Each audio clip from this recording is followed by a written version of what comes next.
Ready ready start.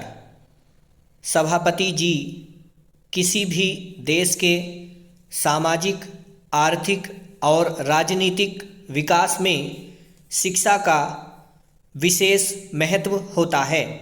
शिक्षा मानव गुण को उजागर करती है। शिक्षा के माध्यम से समाज में व्याप्त रूढ़िवाद, कुरीति, अंधविश्वास और दूसरी बुराइयों को दूर किया जा सकता है। शिक्षा प्रगतिशील समाज की रचना में योगदान प्रदान करती है।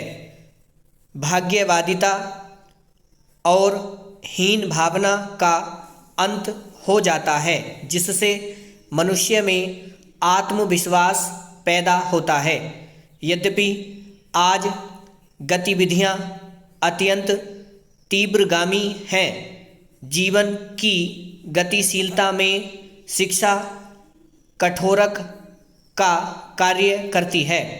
आज प्रतिस्पर्धा में आगे बढ़ने के लिए शिक्षा का उपकरण अति आवश्यक हो गया है। शिक्षा का ज्ञान प्रसार विकास का रास्ता प्रशस्त करता है। मानव आज शिक्षा की सहायता से ज्ञान विज्ञान तकनीकी क्षेत्र में आगे बढ़ते हुए धरती से अंतरिक्ष में पहुंचकर ग्रह नक्षत्रों की खोज कर रहा है। प्रकृति पर विजय पाने का स्वप्न शिक्षा के माध्यम से साकार हो सकता है। नदियों का रुख मोड़ना, पर्वतों के शिखर पर पहुंचना, सागर की छाती को चीरकर समुद्री संपदा को प्राप्त करना जैसी चीज़ें शिक्षा के द्वारा मनुष्य के लिए संभव हो सका है। जनतांत्रिक मूल्यों की प्रतिस्थापना और राष्ट्र के विकास की राह में निरक्षरता को सबसे बड़ी अड़चन मानते हुए ही संविधान में उसको जड़ से दूर करने के लिए पवित्र संकल्प लिया गया था।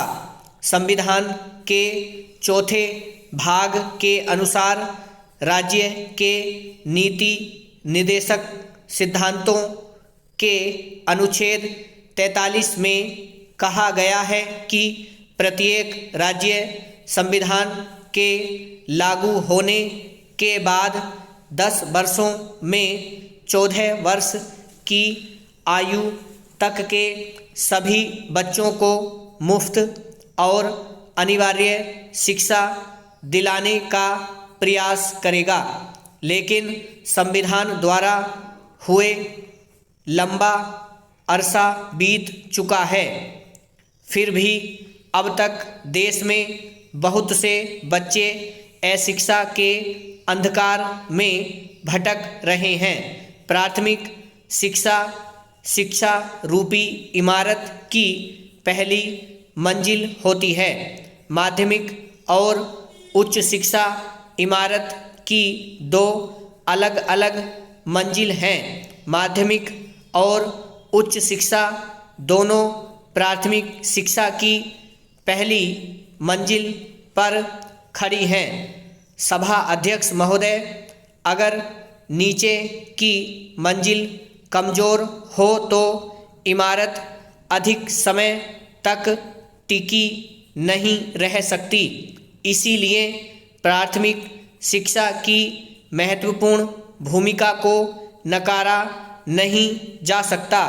जीवन के उत्थान के लिए शिक्षा अत्यंत आवश्यक है। यह शरीर के लिए मानसिक भोजन के बराबर मानी जानी चाहिए। शिक्षा बिना शरीर का विकास अधूरा रहता है। जब हम पीछे मुड़कर देखते हैं तो पाते हैं कि ब्रिटिश शासन के दौरान प्रारंभिक शिक्षा के प्रति घोर उदासीनता थी। भारतीय राष्ट्रीय कांग्रेस ने सन 1985 में अपनी स्थापना के बाद से प्रारंभिक शिक्षा पद्धति को अनिवार्य और उसकी समस्याओं के प्रति सरकार का ध्यान आकृष्ट किया था।